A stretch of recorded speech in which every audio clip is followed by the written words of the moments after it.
بسم اللہ الرحمن الرحیم۔ آج ہم سورہ بقرہ کی آیت نمبر 6 سے 13 تک پڑھیں گے اور ان لوگوں کے بارے میں بھی پڑھیں گے جنہیں اللہ پاک نے ایمان لانے کے باوجود منافق کہا۔ آخر ان میں ایسی کون سی باتیں یا عادتیں تھیں جو وہ کلمے کا زبانی اقرار کرنے کے بعد بھی منافق ٹھہرے۔ آج کا لیکچر شروع کرتے ہیں۔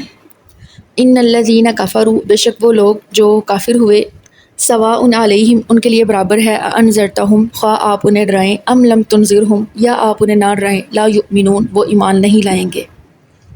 نبی پاک صلی اللہ علیہ وسلم کی شدید خواہش تھی کہ سب لوگ ایمان لے آئیں اور مسلمان ہو جائیں، اور اسی لیے آپ صلی اللہ علیہ وسلم کوشش بھی فرماتے، لیکن اللہ پاک نے فرمایا کہ ایمان ان کے نصیب میں ہی نہیں۔ یہ وہ چند مخصوص لوگ ہیں جن کے دل پر مہر لگ چکی، جیسے ابو جہل، ابو طالب وغیرہ، ورنہ آپ صلی اللہ علیہ وسلم کی تبلیغ سے بے شمار لوگ مسلمان ہوئے۔ ختم اللہ، مہر لگا دی اللہ نے، علی قلوبہم، ان کے دلوں پر، وعلی سمعہم، اور ان کے کانوں پر، وعلی ابصارہم، اور ان کی آنکھوں پر، غشاوۃ، پردہ ہے، ولہم عذاب عظیم، اور ان کے لیے بہت بڑا عذاب ہے۔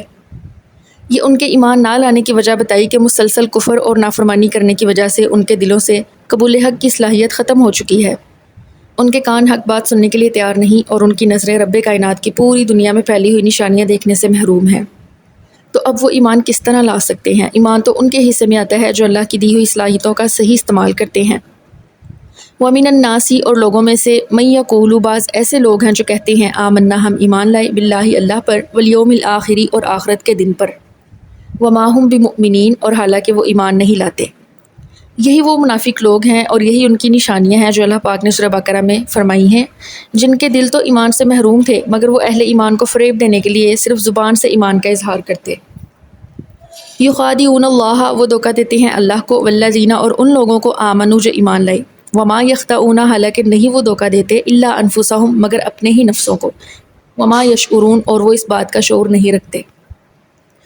ان لوگوں کا گمان اور خیال یہ تھا کہ ہم اللہ پاک کو بھی دھوکہ دے دیتے ہیں، نعوذ باللہ، اور اہل ایمان کو بھی، جبکہ اللہ پاک نے فرمایا کہ نہ تو وہ اللہ کو دھوکہ دینے میں کامیاب ہو سکتے ہیں کیونکہ اللہ پاک سب جانتے ہیں، اور نہ ہی اہل ایمان کو وہ مستقل فریب میں رکھ سکتے ہیں کیونکہ اللہ پاک وحی کے ذریعے مسلمانوں کو ان کی فریب کاریوں سے آگاہ فرما دیتے تھے۔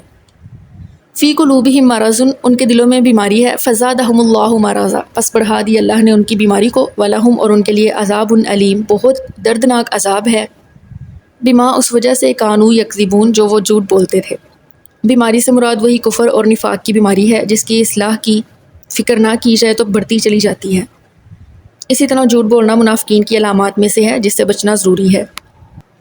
وَإِذَا قِيلَ لَهُمْ، اور جب کہا جاتا ہے ان سے، لا تفسدوا، نہ تم فساد کرو، فی الارض، زمین میں، قالوا، تو کہتے ہیں، انما نحن، بے شک ہم تو، مصلحون، اصلاح کرنے والے ہیں۔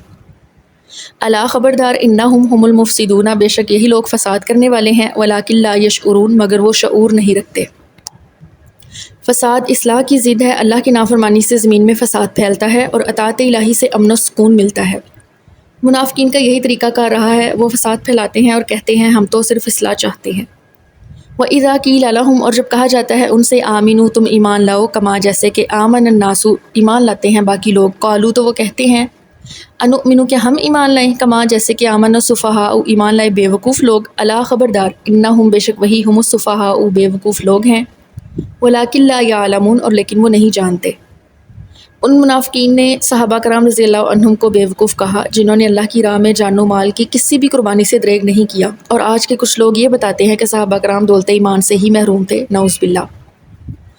اللہ پاک نے پہلے بھی اور اب کے زمانے میں موجود سب لوگوں کو مخاطب کر کے ان کی رائے کو رد فرما دیا، جس سے یہ واضح ہوا کہ دین کی خدمت کے لیے اپنی جان و مال قربان کرنا قطعاً بے وقوفی نہیں بلکہ یہ عقل مندی اور سعادت ہے۔ آخر میں دعا ہے کہ اللہ پاک ہمیں بھی یہ سعادت نصیب فرمائے۔ صدق اللہ العظیم۔